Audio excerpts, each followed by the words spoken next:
Good afternoon. Welcome to another Monday night sports talk with W.A.B Sports with your host, Tim Ray, Jerome Wright, and Big Buck. Hope y'all having a good time out there. How y'all guys doing today? Well, we're doing fine. Good weather, although I guess we got some storms coming here in Clemson. Hopefully it's going to be nice this weekend when we take on those Seminoles coming up from Tallahassee, but we're doing okay. That's well. How's it going out there with you at, Jerome? It's hot as ever. Jerome. It's okay. Always good weather here. So you're not bad, yeah, can you hear me? Yeah. Yeah, you gotta talk a little louder though. Yeah, it's sun shining out there in Arizona. I can't. Got an undefeated football team out there in Arizona. Yeah, the Arizona Cardinals is undefeated. So I'm happy with that. Yeah. Yeah. We want to add, Mr. Timberlake, could you let us give us an outline on the college this past weekend on college football? I will. Yes, we had an unusual weekend in that we didn't have any top 25 teams playing against one another. Yet there were 5 upsets of top 25 teams. And so there have now been 52 wins over top 25 teams in college football this year. 30 of them unranked teams beating a ranked team, which happened 5 times this weekend. So we'd start off, obviously, unfortunately, the Clemson Tigers lost to 23rd ranked Pittsburgh 27-17. I'm sure we'll get to more on that later. Texas A&M, they beat another team from the state of South Carolina. They're ranked 17th. They won 44-14. My Fighting Irish of Notre Dame beat Southern Cal 31-16. Notre Dame now 6-1 on the season. Only lost to second-ranked Cincinnati. Way back on Wednesday night, Coastal Carolina was upset. So it was not a good week for teams in the state of South Carolina. That was 30-27 in favor of App State. SMU beat Tulane 55-26. They're ranked 21st. Oklahoma really struggled with Kansas, but they ended up winning 35-23. Oklahoma was favored by 38.5 points in that game, and it was losing going into the fourth quarter, but scored a lot of points in the fourth. Michigan, ranked number 6, they won over Northwestern 33-7. Penn State and Illinois, what a game they had. 9 overtimes. Had to use the rule where you go for 2 after the second overtime. And Illinois, that might be the biggest upset of the year because they're not very good. They won at Penn State 20-18. Wake Forest and Army decided to play basketball instead of football, and Wake Forest won 70-56. I'm not sure if Tim Duncan played in that game or not. Second-ranked Cincinnati beat Navy 27-20. Now that's a game that might hurt Cincinnati because they're going to have to try to roll over people to get in the playoff because they're not going to play very many strong teams coming down the stretch. Right. Purdue was ranked 25th going in this week, and Wisconsin was struggling this year, but they beat them 30-13 at Purdue. Oklahoma State was undefeated and ranked 8th, and they lost to Iowa State 24-21. Oregon did win at UCLA 34-31. Mississippi beat LSU 31-17. Texas, San Antonio, what a story they are. They're ranked 24th in the country, and they beat Louisiana Tech 45-16. We might look for that coach to go to Texas Tech, who fired their coach today. Alabama over Tennessee 52-24. Was a lot closer than that in the fourth quarter. San Diego State ranked 20th. They beat Air Force 20-14. Miami upset NC State 31-30. That was just Miami's 3rd win of the year. And 5th-ranked Ohio State beat Indiana 54-14. Wow. Now that is the rundown of all the scores, as 19 of the top 25 last week were in action. Well, there was a lot of good games this past weekend. So we got to start. We got to start off with them Clemson Tigers, Tim and Mr. Sharon. Do we have to? we got to start off with the Clemson Tigers. I want to get y'all's input on how y'all felt. I know we was looking high, mighty going in.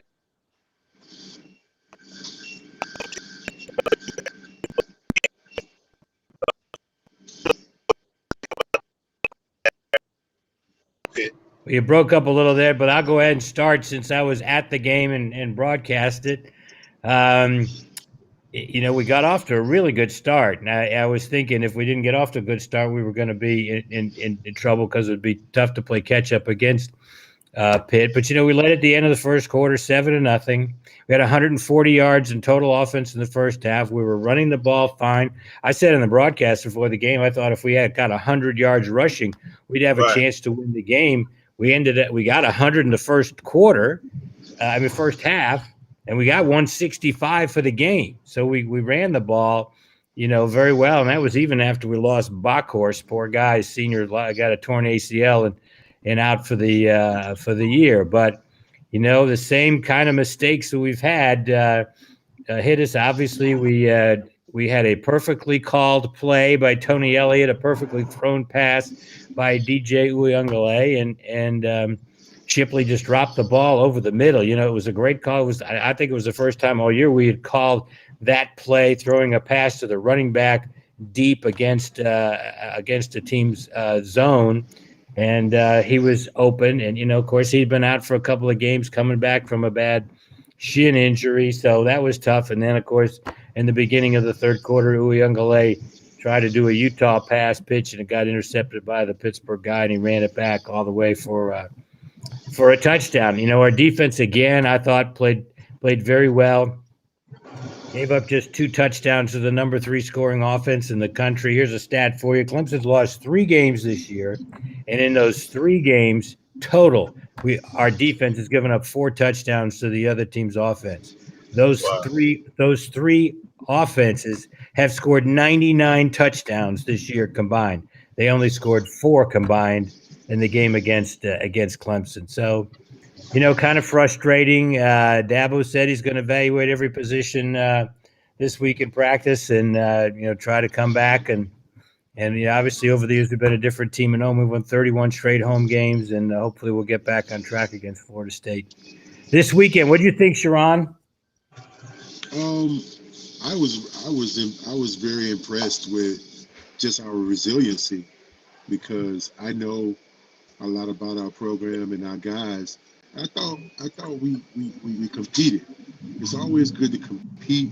When you compete, good things happen. The pass to Shipley, you got to make that play. I think we win going away if he makes that play because of momentum. I was a little concerned defensively because we started making a lot of mistakes defensively as well.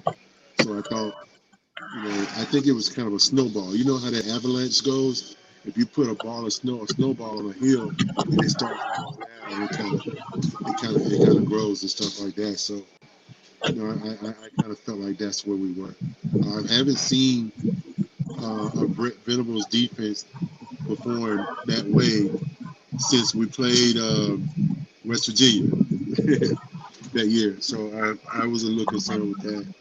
But given all the injuries we have, it's amazing that we're even playing, because we've had some monster injuries. I mean, we were blessed to have Tyler Davis back, who I thought played really well.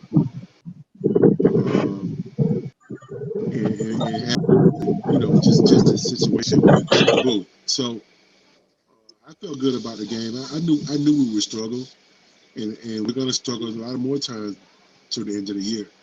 We just got to gather and keep going and hope. If you're a real Tiger fan, you understand that. Especially if you're an alumni, for a fact that it's not our year. But you just want the kids to go out and be healthy and let's go out and fight Tigers. But Yes, I think. Go ahead, Bob. I kind of felt the same way, Tim. I just think we are very young, a bunch of young guys, and I don't think it's just one guy problem. I think it's across the board of just gut checking yourself and doing what you got to do. Because we had a lot of freshman mistakes. I saw a lot of freshman mistakes, drop balls, even on the 50-50 balls. It's something where we just gotta. I think the guys need to take a walk in the woods with themselves and just as a team and they not coach. They just need to go as a team and just reevaluate themselves and their pride for themselves. Because we Yeah, have the talent. We have the talent, man. I mean, it's no way we drop off the face of the map and like that. You know, it's yeah, I blame it on these young guys. You know, after the year after COVID, I'm not saying blame, take that back, not blame. They just got to understand what the pride mean of winning and giving it your all, and just you got to catch that ball. Ball hit your hands, you got to catch it.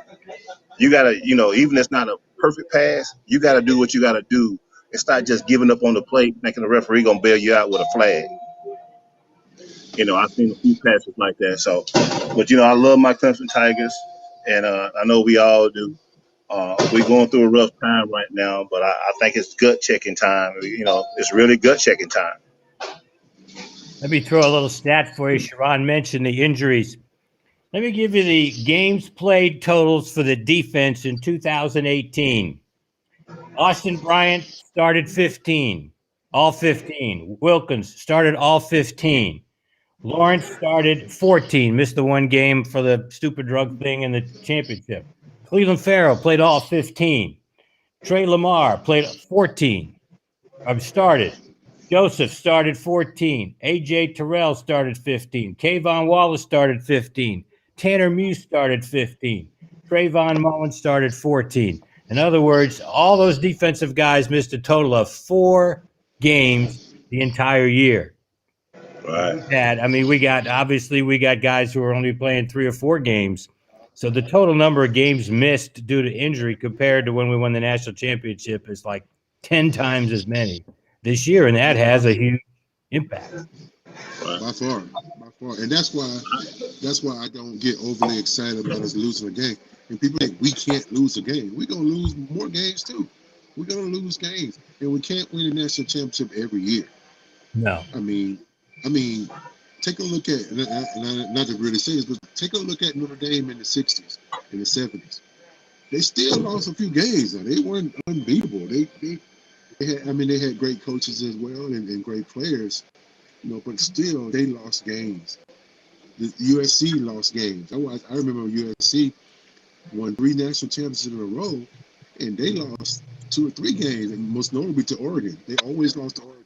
It is what it is. The attrition situation has really hurt us, and that's why people are really going in on should we accept uh, uh, transfer portal kids. But I don't. I mean, if you have established yourself as a program that depends on your coaching and your environment, it's up like that. You can't just say, okay, I'm gonna bring in, because then you invite problem, and that's why Georgia used to be so bad with guys beating up on crazy stuff.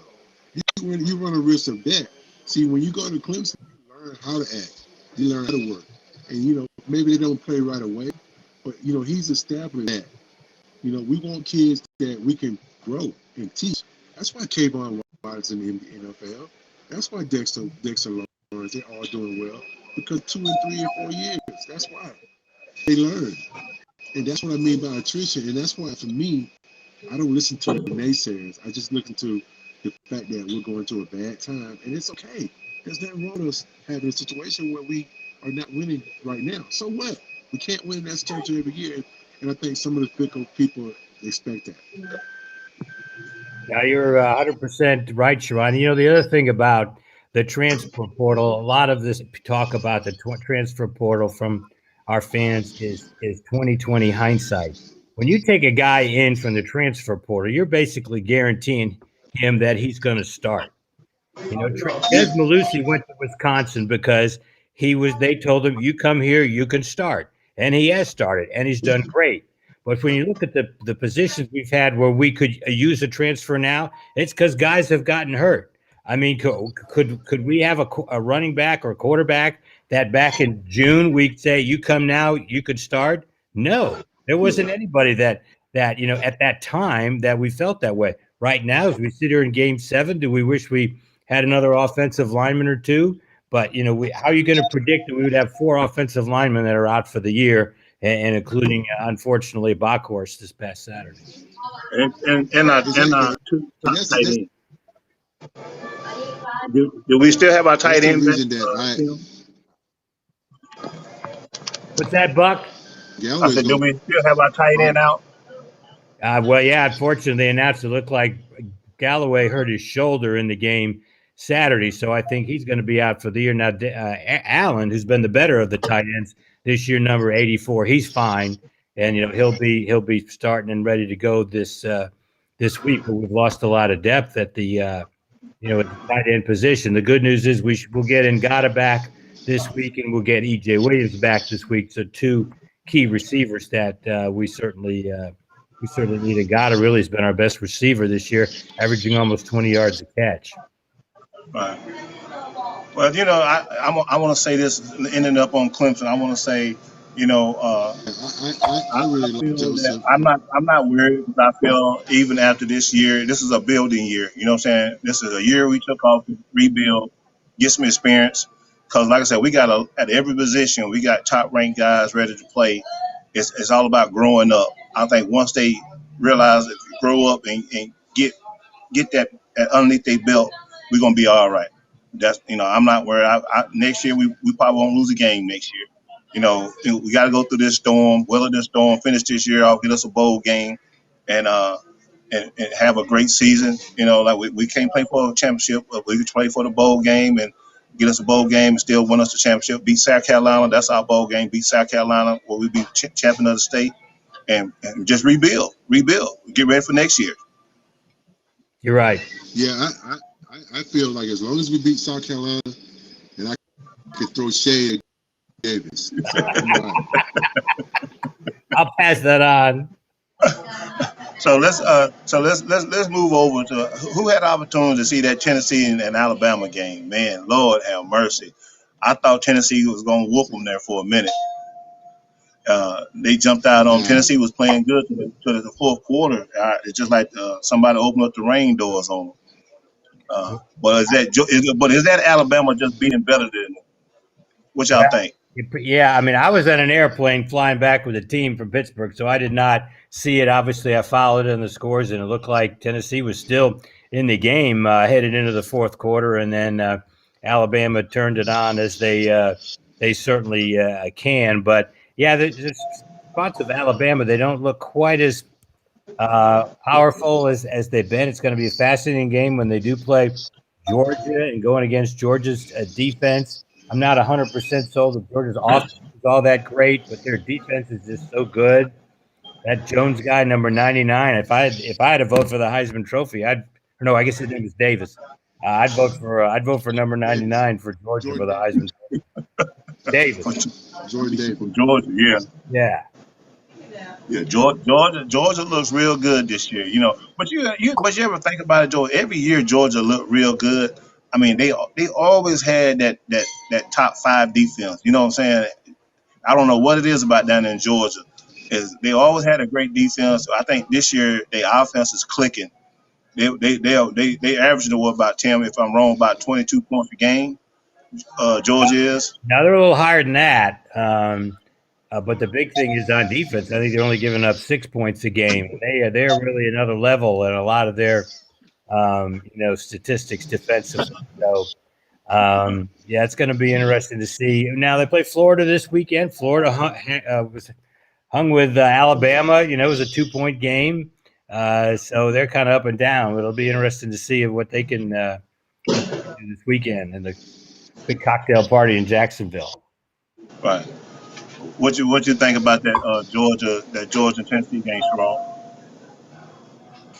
Yeah, Alabama, Tennessee. I'm gonna hope that Dan Mullen brings his playbook because I feel like Florida can outscore them. They're not great offensively, but defensively they're elite. I think if Florida messes up as 3 or 4 times, that's gonna be an interesting game. Yeah, Florida will have to get some help. Yeah, they will. Most definitely that. No doubt about it. Do they play in Florida? Are they playing in Florida? Is it a Florida home game? Jacksonville. It's always in Jacksonville. since I was a little boy, it You was know, just been that way. that's a key part too. Yeah. They split the So ticket. say that again, Tim. They split the tickets. They split the tickets. Okay, Yeah. Yeah. Gotcha. Yeah. So how did your how your Irish do, Tim, for our last college game? Well, our Irish are looking pretty good. They beat Southern Cal 31-16. Notre Dame's quarterback was pretty efficient. Now, Notre Dame's best player got hurt, Kyle Hamilton, number 14, the strong safety, who would be very important against North Carolina coming up this week. Coach Kelly did say that Hamilton would be out this week, but it's not a long-term injury. I was afraid he tore his ACL and would be out for the year, but he's not going to play this week. So that'll help Sam Howell and his ability to throw the ball. But Notre Dame's offense has looked pretty good. As I said, Cohn, the quarterback, has been pretty efficient. He's been spreading the ball around. They got a great tight end and Mayer. And so that was always a rivalry game to beat Southern Cal. That was a big deal. So now 6-1, going on to play North Carolina. And be a night game, nationally televised game this Saturday night from South Bend. So they're up to number 11. Wake Forest is number 13. Notre Dame doesn't play Wake Forest this year. Right. And of course, beginning of the season, North Carolina was a preseason top 10 team. This was supposed to be a huge game. In fact, that's why NBC has a game on in prime time. They were thinking this could be a top 10 matchup. But Notre Dame's there, but North Carolina's not. Gotcha. I have known Hamilton. I've known Kyle Hamilton since he was born. His dad is Dave Hamilton, who's a good friend of mine. He's always been a great kid. He was good in basketball too. When he came, yeah, actually, they had a picture of him this weekend on the game. They had a picture of him playing basketball, saying he was a good basketball player. He was good. He was real good. Yeah. But Kyle's a great kid too. Yeah. Hey, so Sharon, do you have anything on the NFL?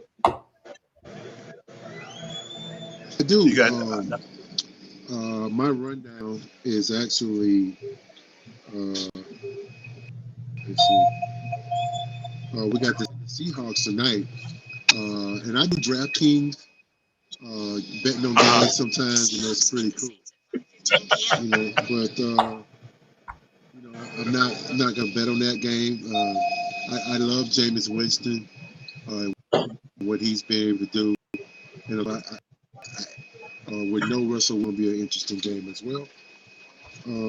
Is he back? Is Russell Wilson back tonight? The Browns. No, he's still in the cast. I think he took it off yesterday. It's the first time since 2011 the Seahawks have played a home game without Russell Wilson, a quarterback. Wow. Yeah, the Broncos 10 years. play the Browns. And the Browns are without Baker Mayfield, who has a serious injury. So that's one of those games that, I feel like I want to root because I root for Deshaun Williams, who plays for the Broncos. So I root for them. But other than that, it's a wash for me. Of course, the Packers beat the Washington football team, and that was just Aaron Rodgers all day with the new wide receiver, Lazard, who played well. I thought he played well. They ran the ball pretty efficiently. But that was just Aaron Rodgers being Aaron Rodgers. I think he's one of the top 10 greatest quarterbacks of all time. He's pretty special in what he does. My Cowboys are off this week, which we needed it because Dak is dealing with a shoulder injury. So, we needed for him to do that. One of the most interesting games I had was the Titans by almost 30 points.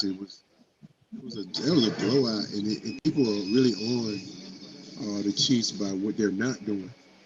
But I think defensively they're very bad. You can have Patrick Mahomes throwing for 900 yards every game, but if you can't stop anybody, that's what you see. And they're in trouble. They're in trouble. I really do believe it. Plus, they should have kept the Clemson receiver this year. Sammy Watkins. So mad at that. No, not him. Powell. Oh, Powell. Powell. Yeah, for him. So I'm mad at them for that. Yeah, Kansas City fell off. They fell off face Injuries I early. have also. Yeah, they did. The injury I have is the Panthers. They lost, and they lost in a bad fashion. They lost to the Giants, who are really not that good. But I love to watch Dexter Lawrence play and all that. So I really was happy that the Giants won. But in hindsight, this is an interesting game for all Clemson people because now they're seeing what kind of quarterback Sam Darnold is, and it gives you the light to go out and get Deshaun Watson, who would automate that team better. Deshaun Watson is a once in a lifetime kid. He's Jordan and Cleats. So when you do that, I think that's something that's going to happen very probably sooner than later. He has a great fan base over that way. With the college in the area, it's going to be. I think it's a no-brainer. What do you say, Tim? Yeah, you just see what you read, and that there's involvement there. But you seem to hear more about Miami I guess they hear about Miami because they have reported that Deshaun has a no trade clause and that he has approved a trade to Miami. Now you haven't heard that he's disapproved a trade to Charlotte, but that this seems to be more talk about Miami, and that I guess Tua would be involved in a trade on the other side. So I don't know. We'll Yeah, have to see what happens, but it's been fascinating. It's been kind of in athletic purgatory here for the whole season yeah, so far, but the trading deadline's coming up. So you would think something was going to happen with the court cases, and we'd get some kind of decision here coming up pretty soon, maybe this week. yeah. I think so So, so too. Somewhere that's Christian Wilkins is in a front office, like please, please, please. Yeah, hey, I can see him I doing have that a too. I have a question, Tim. I know there was a weekend before, but I was so happy to see my boy Trevor Lawrence get his first win last week. I wanted to talk about it last week. We didn't get a chance. I see he finally got his first NFL win down there in Jacksonville. I Yeah, know it was. he had to go all the way to Europe to get it. He's the first rookie quarterback to win a game overseas, and he did. He did have a nice game, and that was certainly good to see.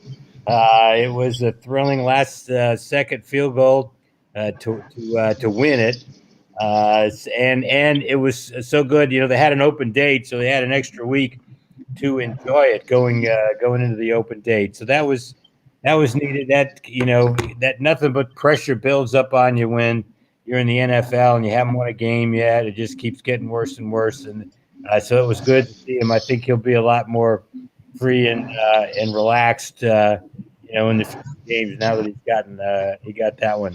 Got that win under. Yeah, I got a chance to see that game. I was real. I was like, was always good to see a Clemson guy doing well.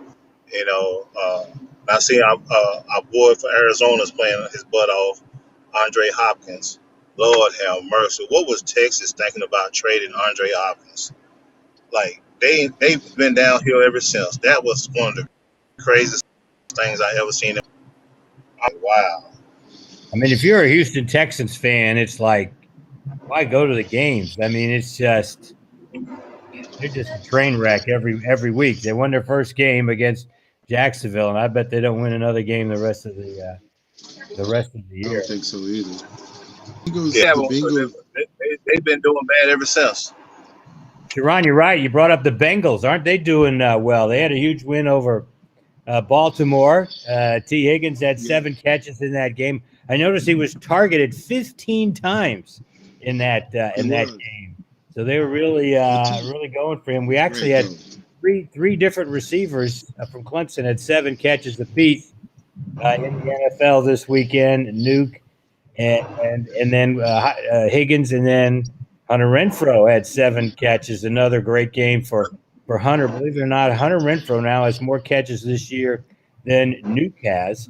He's got 38 catches. He's amongst the top 10 in the NFL in catches. So it's just so great to see him doing so well. Hey, I'm Marcus doing Mack is good. having a good year too. I got them on my fantasy football. T. Higgins and Hunter Winfrey. Okay, good for you. You had a good week. Yeah. So And of course, Mike is having a good year too. right. But since that's saying, Tim, Like I so said, what do you have any other news up there in Clemson, Tim? That's what's going on with the basketball. I know they're getting geared up for next month. But this the last week we'll start tip off. Anything else going around there in Clemson that we didn't know about? From a basketball standpoint, it was pretty much all football last week, so I did not get over there.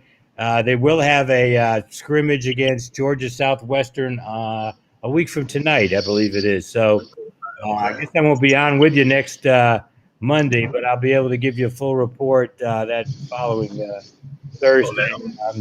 on the game. So I'll be able to let you know what's going on with them. But, most I have definitely that. a few. Appreciate that. And I have a once kid again, on the guys, team. go ahead, Sharon. I have a kid that I played with my son in high school. His name is Jalen Cameron, and he plays at Southwestern. Oh, Oh, does he? okay. I'll watch out for him. Yeah, Good. So where's Sharon Jr.? So, he's on my couch. Okay. hey, he about He's on 6'7", my phone. ain't 6'8"? He's He about about six 6'7", six. 6'8". I be keeping up with him, boy. He Yeah. sure stretching out. He got a 7-foot wingspan, don't No, you're talking about my son Nicholas. He's a 13-year-old. he? He got a 7-foot wingspan, don't he? Oh yeah, he's doing pretty well. Now, does He's Nicholas go doing to the real well. school where you're a coach? Yeah, he does for now. Okay. He does now. He's playing for James Harden's group, and he's doing pretty well, man. He's gonna be pretty good. You a front court guy or a big backcourt guy? Um, Too he's not early to like I tell. was. It's Okay. too early, but he's not like he didn't play the way I played.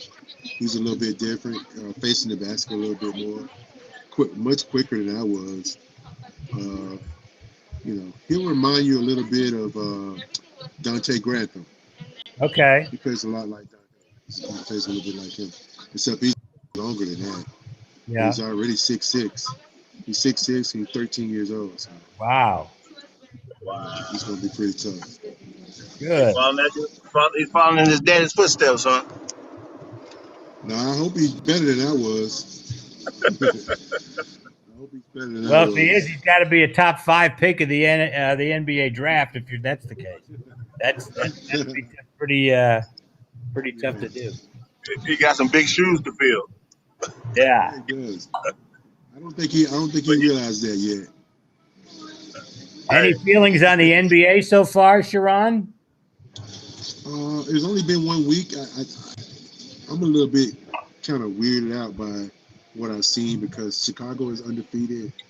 I Charlotte's think Golden State undefeated. Charlotte's undefeated, but I think Golden State has just been great. They've been able to control the pace of the games they played in. They went right into the Staples Center and won on opening night. Right now it's kind of early to tell though about where teams are going to be. I was shocked to see Carmelo scored 28 points last night. Ooh, he put it up, didn't he? 28 points in 28 minutes off the bench. If he accepts that role off the bench, he's going to really help them. They got a great bench. Rondo's off the bench too. I think they're pretty good. But yeah, most definitely. I watched the game last night. I was very happy for Carmelo last night. I was very happy for him. Glad to see him getting a shot. Glad to see him get to play basketball again. Yeah. Young man went through a lot. Me too. Buck, are you driving? Yep. I'm riding. Okay. I'm riding. Okay. I just wanted to make sure. You were sure looking at the camera a lot. I was getting worried. No, I'm not driving. So hey, but most guys. So up next coming week we got Florida State at Clemson. Is that a Saturday midday game, Tim? 3:30 game, yes, on ABC. Yes, it will be. And Florida State's won 3 games in a row. They're running the ball very well. In October, there are 3 games in the month of October. They've averaged 6.9 yards per carry, which leads the nation in yards per carry here in their last 3 games. So But of course, that's been one of our strengths is defending the run. We're only giving up 3.2 yards a carry for the year. So that's going to be a key for us is stopping the run. Now, their quarterback is a really good runner too. So we're going to have to, they've kind of settled on what we got, and they've won 3 games in a row. Right.